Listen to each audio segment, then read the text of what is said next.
ಇನ್ನೊಬ್ಬ ಪತ್ನಿ ಆಕಿನ ಗಂಡಿಗೆ ಇನ್ನೊಬ್ಬ ಮದುವೆ ಆಗ್ತಾವ, ಆಕಿಗೆ ಮಕ್ಕಳೆಲ್ಲ ಆಗ್ತಾವ. ಹನ್ನೆರಡು ಬಹಳ ಕಷ್ಟದಲ್ಲಿ ಅಂದ್ರೆ ದಿನನಿತ್ಯ ಏನ್ ಮಾಡ್ತಾ ಇರ್ತಾವ, ಹಿಂಸಿಸ್ತಾ ಇರ್ತಾವ.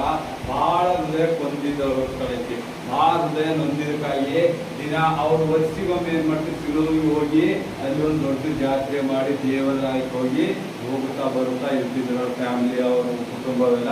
ಅಲ್ಲಿ ದೇವರಿಗೆ ದಿನ ವರ್ಷೆಲ್ಲ ವಿಜ್ಞಾಪನೆ ಮಾಡ್ತಾ ಇರ್ತಾಳೆ, ಹೋಗಿ ಪ್ರಾರ್ಥಿಸ್ತಾಳ. ಆಕಿ ಮಕ್ಕಳಿಲ್ಲ, ಆಕಿ ವಿಜ್ಞಾಪನೆ ಮಾಡಿದಾಗ ಆಕಿ ದೇವರಿಗೆ ಅರಿಕೆ ಮಾಡ್ತಾಳ. ನನಗೆ ಮಗು ಹುಟ್ಟಿದಾಗ ಅದು ಮಲೆ ಕುಡಿಯೋದು ಬಿಟ್ಟು ಹಾಲಂದ್ರೆ ನಾನು ನಿನ್ನ ದೇವರ ಸನ್ನಿಧಿಗೆ ಕಾಣಿಕೆಯಲ್ಲಿ ಕೊಡ್ತೀನಿ ಅಂದಾಗ ಅದೇ ವರ್ಷ ಅವಳು ಒಂದು ಗಂಡು ಮಗು ಹೇಳ್ತಾಳೆ. ಆತನ ಹೆಸರೇ ಸ್ಯಾಮುವೇಲು. ಆತನೇ ಒಂದು ದೊಡ್ಡ ಪ್ರವಾದಿಯಾಗಿ ಮಾರ್ಪಡಿತಾನ. ಆ ಸಾಮೇಲನು ಹೇಳಿದ ಪ್ರವಾದನೆಯಲ್ಲಿ ಒಂದಾದ ಪ್ರವಾದನೆ ಇದುವರೆಗೆ ಸುಳ್ಳಾಗಿಲ್ಲ, ಮೋಸದಾಗಿ ಯಾವುದಿಲ್ಲ. ಅಷ್ಟು ಬಲವಾದ ದೇವರಲ್ಲಿ ಅನ್ವಯಿತನಾಗಿಲ್ಲ. ಆ ಬಾಲಕನು ಬೆಳೀತಾ ಒಂದು 8 ವರ್ಷ 9 ವರ್ಷ ಇದ್ದಾಗ ದೇವರ ದರ್ಶನ ಕಾಣುವಂತನಾಗಿದ್ದಾನೆ. ಅವನ ಹೆಸರು ಹಿಡಿದು ಕರೆಯುವಂತದಾಗಿ ನೋಡ್ತೇವೆ.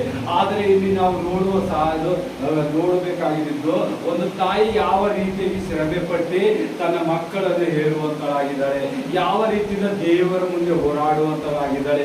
ಎಲ್ಲ ಈ ಲೋಕದ ಎಲ್ಲ ಒಂದು ಕಷ್ಟ ಭಾರಗಳನ್ನು ಹೊತ್ತುಕೊಂಡು